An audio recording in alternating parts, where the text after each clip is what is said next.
En nombre del Padre, del Hijo y del Espíritu Santo. Amén.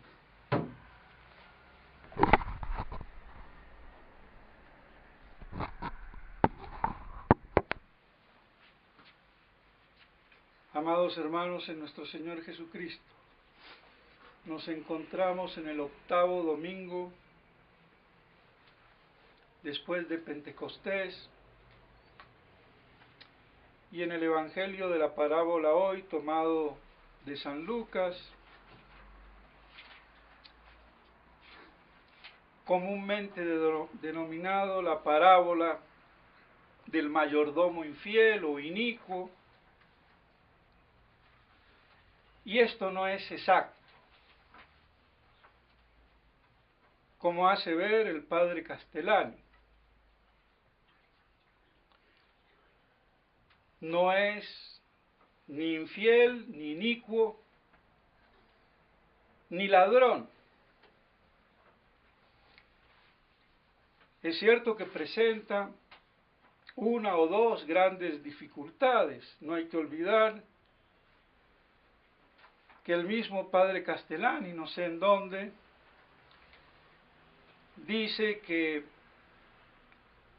fue una de las pruebas más difíciles que tuvo para obtener el título de doctor sacro, y que dicho sea de paso, uno de sus biógrafos, y creo que amigo, Sebastián Randle, de línea media como Caponeto, el padre Sáenz, que parece que dirige la línea media, y se da de manitos con Bergoglio,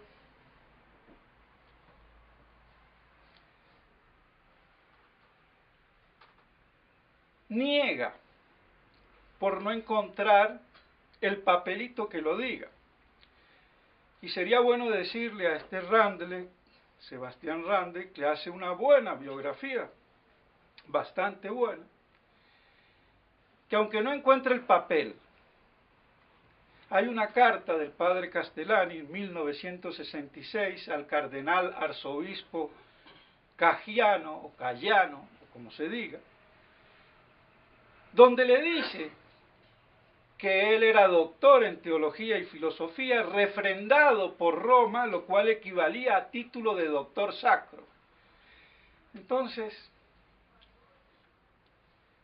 hagamos las cosas bien, y si no vemos los papelitos, por lo menos callémonos la boca, pero no pongan en duda algo que este hombre afirma de viva voz a una eminencia jerárquica de la Iglesia, diciéndole que es doctor, refrendado por Roma.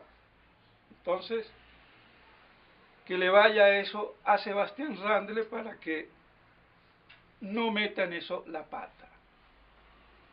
Aunque por el resto está muy bien. Pues bien, sí hay dos dificultades. Porque si se concibe de que es un mayordomo inicuo o infiel, como traduce la Vulgata, el griego no lo dice así. Y de otra parte, después de alabar nuestro Señor esa obra aparentemente inicua, absurdo, ¿no? Nos dice de remate: haceos amigos con el dinero inicuo.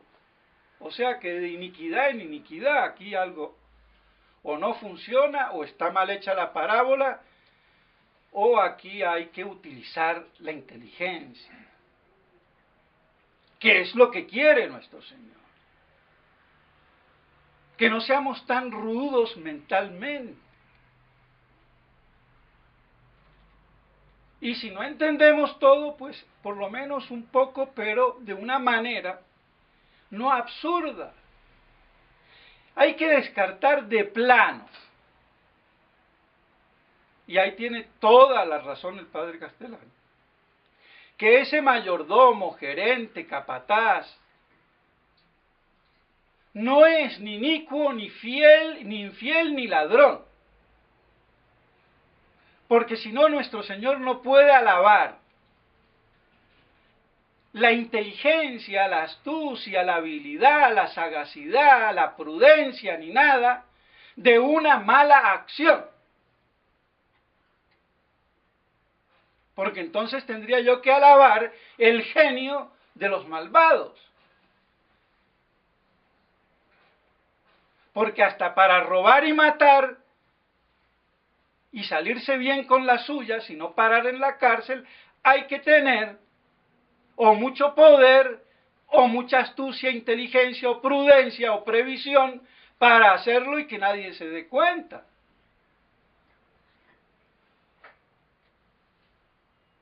Porque los brutos van a parar a la cárcel.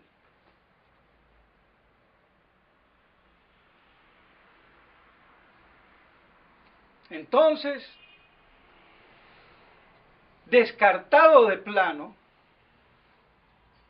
un hecho pecaminoso, que sea un delito, que nuestro Señor alabe por mucha sagacidad, inteligencia, prudencia o previsión que tuviera el personaje.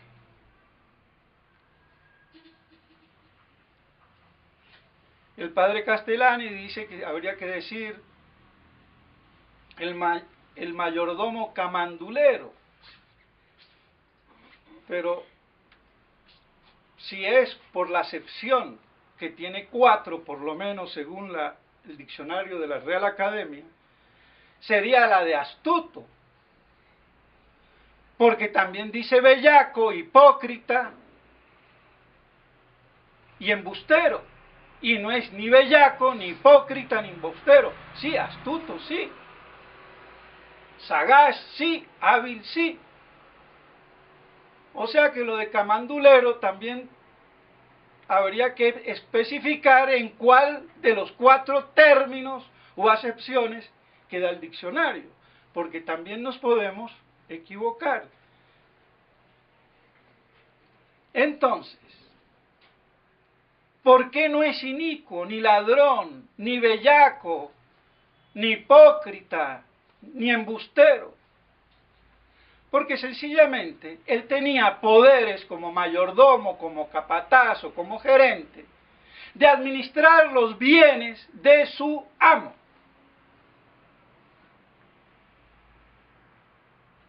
Y tan es así que era legítimo legalmente la condonación en parte de la deuda, la rebaja, que fue aceptada. Si se trata de un robo, no lo voy a consignar en un papel, ni una obra injusta o algo que yo no tengo poder o derecho. Otra cosa es con el fin que yo haga esa rebaja o ese descuento. ¿O no lo vemos?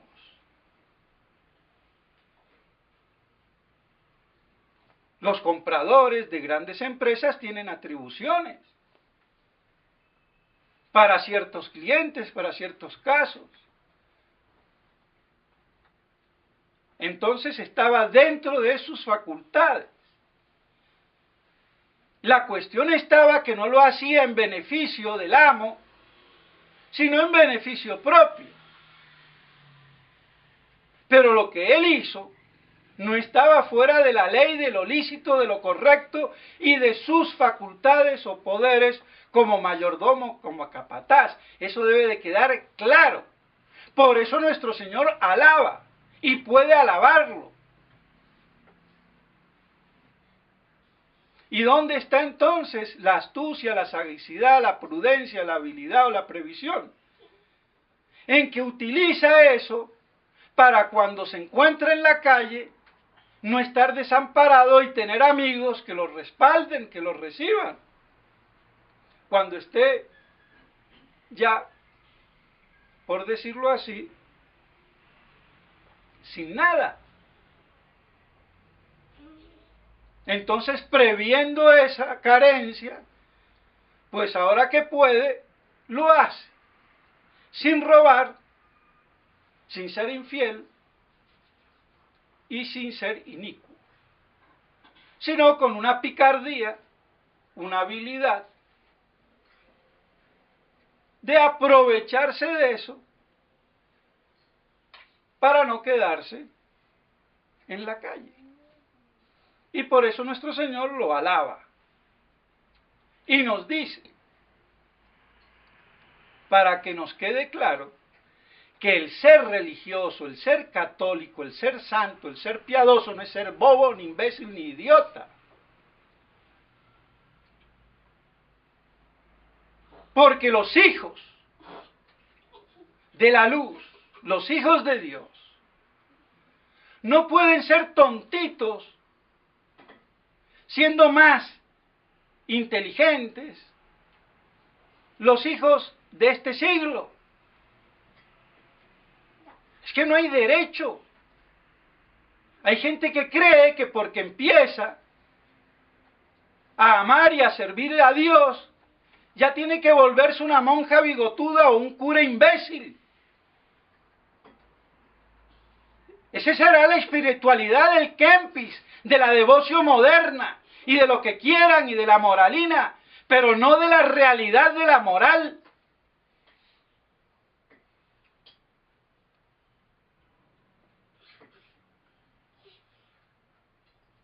Así de claro. Y así como los malos usan la inteligencia, la prudencia, la habilidad y la previsión para sus negocios, buenos o malos, pero que terminan en este mundo, los hijos de la luz, por lo menos que hagan lo mismo, usen la inteligencia, la astucia, en el buen sentido, ¿se entiende? No la mala, la habilidad, la sagacidad, la prudencia, para las cosas de la vida eterna, para ganarse el cielo. Es que la religión no es de imbéciles ni de viejas bobas. Esa bobería es una caricatura de la religión. Y encima ha terminado con el ideal de santidad, de imágenes de cachete colorado y de cura maricón. Perdónenme. Y el que habla un poquito recio y duro y fuerte, uy, ese no es santo, pues me importa un comino. Y si no, ¿qué fuisteis a ver en el desierto? ¿A una señorita vestida con seda y en palacete? No. Sino a un hombre del desierto, curtido.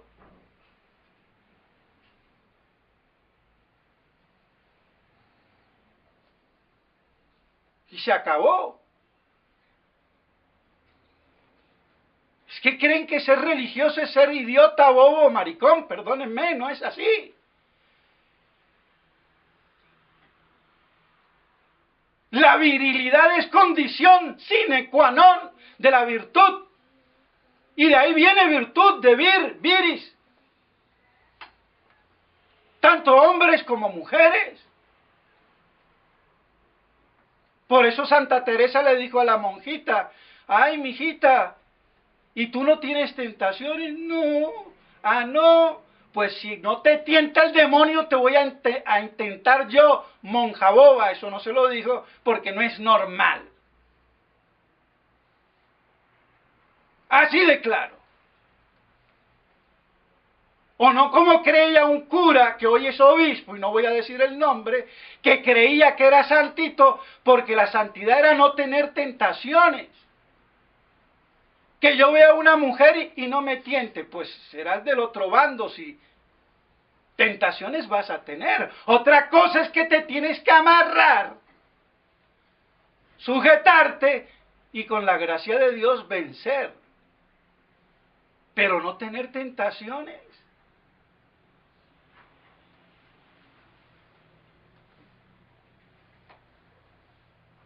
Eso no existe. Porque justamente Dios dejó eso para que se forje la virtud en el combate.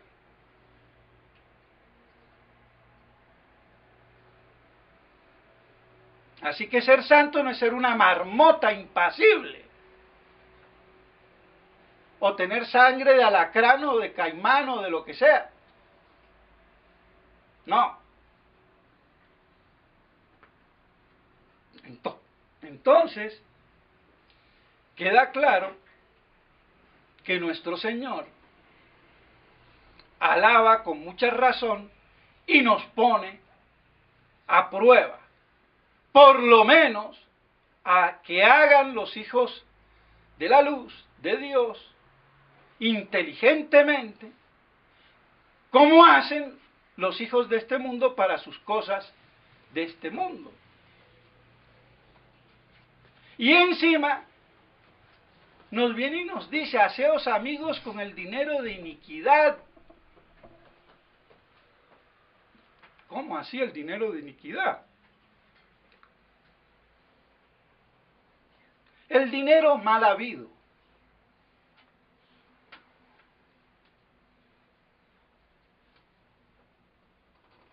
Es una gran dificultad, porque como con dinero mal habido yo me voy acortando los pasos a ganar el cielo.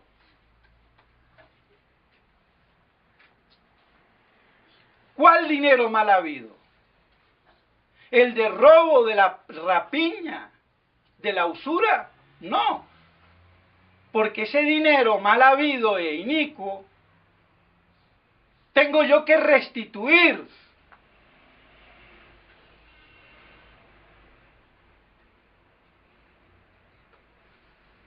Pero hay otro dinero también mal habido que no tengo que restituir, igual de injusto y de pecaminoso, pero que no tengo que restituir: el dinero de la prostitución, o el dinero de los abortos de hoy, o de las píldoras anticonceptivas y abortivas, o el dinero de la pornografía, ¿dónde queda eso? O del narcotráfico. El narcotraficante nos roba, matará, sí, pero el hecho del narcotráfico en sí no es robo.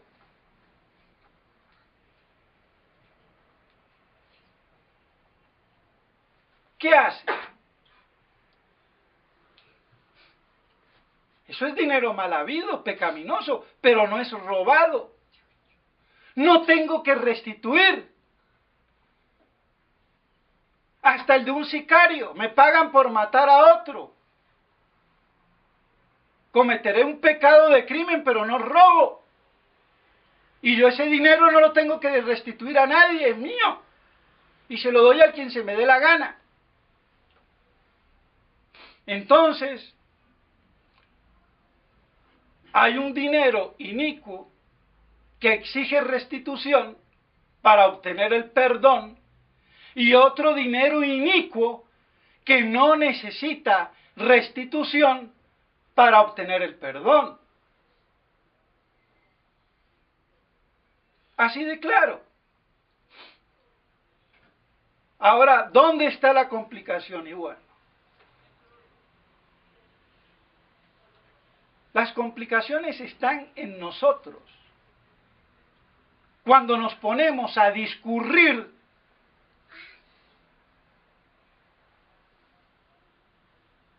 como indios de ojos azules o lo que sea. Cuando uno se pone a discurrir como leguleyo y no a discurrir con la realidad objetiva de la verdad y del sentido común, pero no a enredar la pita ni a rizar el rizo. Entonces esto que es tan difícil, vemos que se hace fácil. Y es que si no fuera fácil, ¿cómo lo va a enseñar nuestro Señor? Nuestro Señor es un pedagogo, pero no es un racionalista, doctor de cátedra, que para hacerse el que sabe, la pone en difícil. Porque el que sabe lo difícil lo hace fácil, en la medida que pueda. Así que esos que hablan enredaditos son doctores mediocres. Y eso desgraciadamente ha pasado en la exégesis, en la teología y en todo lo que vemos del universo mundo. No hay nada que hacer. Porque yo aprovecho la ocasión de demostrar que soy legisperito o doctorcito o ingeniero o lo que sea. Y lo que eso es un imbécil.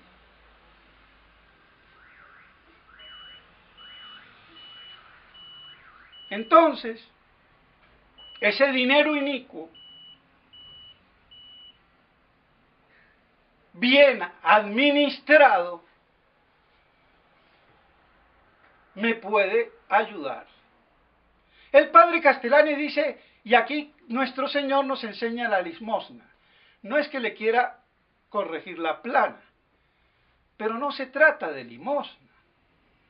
Porque la limosna es del bien propio. Pero aquí el mayordomo no era su dinero. Limosna podrá ser el que hace prostitución y después hace limosna. Porque es propio y no está obligado a restitución. Pero el mayordomo no era dinero de él, no era patrimonio de él. Que él tuviera la facultad de hacer la rebajita era otra cosa, pero no era dinero de él. Entonces aquí me perdonan, el padre Castellani se equivoca. Y yo creo que me equivoqué antaño también por seguirlo, pero como ahora se me despierta un poco la inteligencia y bueno, ¿qué vamos a hacer? Hay que ser amigo de Platón, pero más de la verdad. Y todo el mundo se puede equivocar y hasta yo, che. Así que, bueno. Pero no limosna. Indirectamente sí. Utilizar un bien haciendo obras de beneficencia, si es mío, hago limosna. Pero si no es mío, sin hacer limosna, porque no es mío, estoy haciendo una obra benéfica. Un gran rey o emperador que haga obras de beneficencia no hace limosna. Porque no es dinero de él, es del erario. Y su obligación es hacerlo, y no es limosna. Limosna es cuando él lo haga de su bolsillo, no del patrimonio nacional, o del reino, o de lo que sea.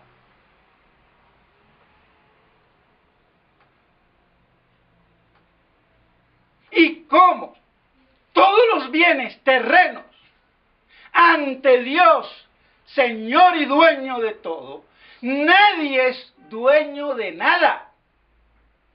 Somos administradores, pero nada es en propiedad.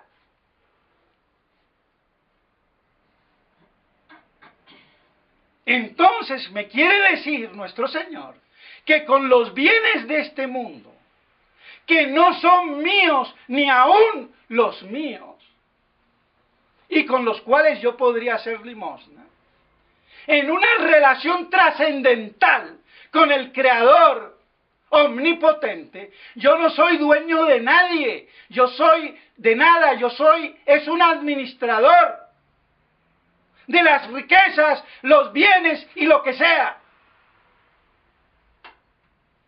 Y sin embargo, los tengo que utilizar bien y ganarme el cielo, aún si son dineros inicuos, mal habidos, pero no sujetos a restitución. Esa es la interpretación exacta del pasaje tan difícil, que yo me extraño como el padre Castellani, que era muy inteligente y yo no le llego ni a los tobillos, pero tonto no soy.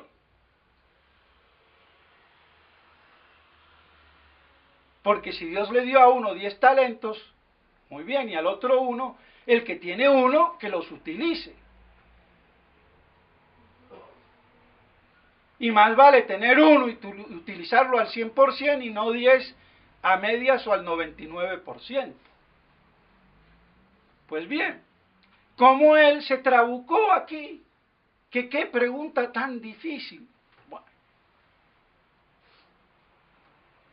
Bueno, yo la veo fácil porque gracias a él también me desperté.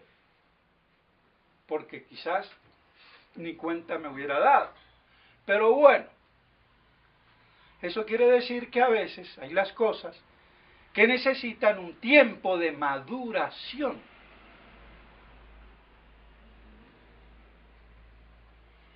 Como el problema de la crisis, que no voy a hablar de eso hoy, porque ya me alargaría, que necesita una maduración. Es el mismo fruto, pero no es lo mismo comérselo verde o biche que comérselo maduro. Y la piña madura sola no se come. Entonces, hay maduración en las cosas. Y así hay maduración también en las cuestiones teológicas, exegéticas y doctrinales y dogmáticas en la iglesia. Y todo eso exige ciencia, sapiencia, inteligencia. Pues bien, para eso está el clero, no para pasear la sotana. Entonces, vemos cómo supera la limosna. Porque en relación trascendental yo no soy dueño de nada, ni de mi vida. Es Dios. Y por eso la inmolación y el holocausto, para mostrar el dominio absoluto de Dios sobre toda la criatura y creación. Y nadie puede decir, esto es mío, ni mis hijos, ante Dios. Y sin embargo, Dios nos da los bienes. Entonces nos está diciendo claramente, hijitos míos, no seáis brutos. Y lo dice de una manera pedagógica, no a lo bruto como yo. Usad la inteligencia, y así como los malos son listos para sus negocios, vosotros seis listos para las cosas de Dios, de la iglesia, de la religión y la de vuestra salvación, con los bienes creados, cuya propiedad es exclusiva del Padre eterno. No de nosotros. Por mucho sudor que me haya costado. Y así todos sois administradores. Y que le caiga a los ricos y a los pobres, a los reyes y a los presidentes y al que sea.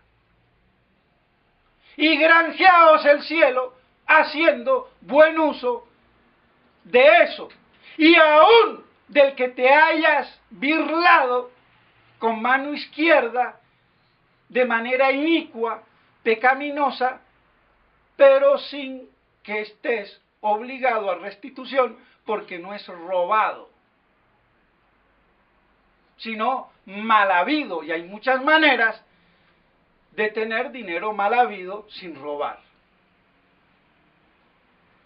Creo que queda clarísimo, aunque habría mucho que decir. Entonces, mis estimados hermanos, la moraleja es que con todos los bienes creados y aún los mal habidos, yo me puedo ganar el cielo. Sin confundir que se trata en este caso de limosna, porque no era dinero propio. Pero con el dinero mal habido, como el de la prostitución, por ejemplo, yo puedo hacer, que es inicuo, puedo hacer limosna, pero aquí el mayordomo no. El rey no puede hacer con el patrimonio del reino limosna, porque no es patrimonio de él, es erario público. Otra cosa es de su bolsillo, o el presidente o el que sea. Entonces, supera el ámbito de la limosna y abarca todos los bienes, incluyendo los bienes que poseo de manera inicua, sin estar sujeto a restitución. Porque si estoy sujeto a restitución, no tengo que hacer ninguna obra de bien, sino devolverle al dueño lo que le robé. Así de claro. Entonces, mis estimados hermanos, creo que con la ayuda de Dios, estas cosas nos sirven para mostrarnos que los bienes de este mundo, en definitiva, nos sirven bien empleados para comprarnos el cielo. Y eso es lo que Dios quiere en su infinita bondad. Y no para que por avaricia, codicia y todo lo que sea, nos vayamos al infierno. Es que bien entendido esto, no habría y ni debería haber todo ese mal de codicia, de ambición, de avaricia, de poder, de riqueza, que nos hace vender el alma y condenarnos. Pero como el ser humano es así, ya vemos. Pues bien, entonces, que los hijos de la luz entiendan las parábolas de Dios, y el que no haya ver a ver. Pero creo que de más esperanza, más esperanzador, no puede haber. Y ya no importa si soy rico o pobre, lo que interesa es que yo no sea un miserable, un muerto de hambre. Porque la pobreza, dicho sea de paso, no es la miseria, porque en la miseria no hay virtud. En cambio, en la pobreza sí.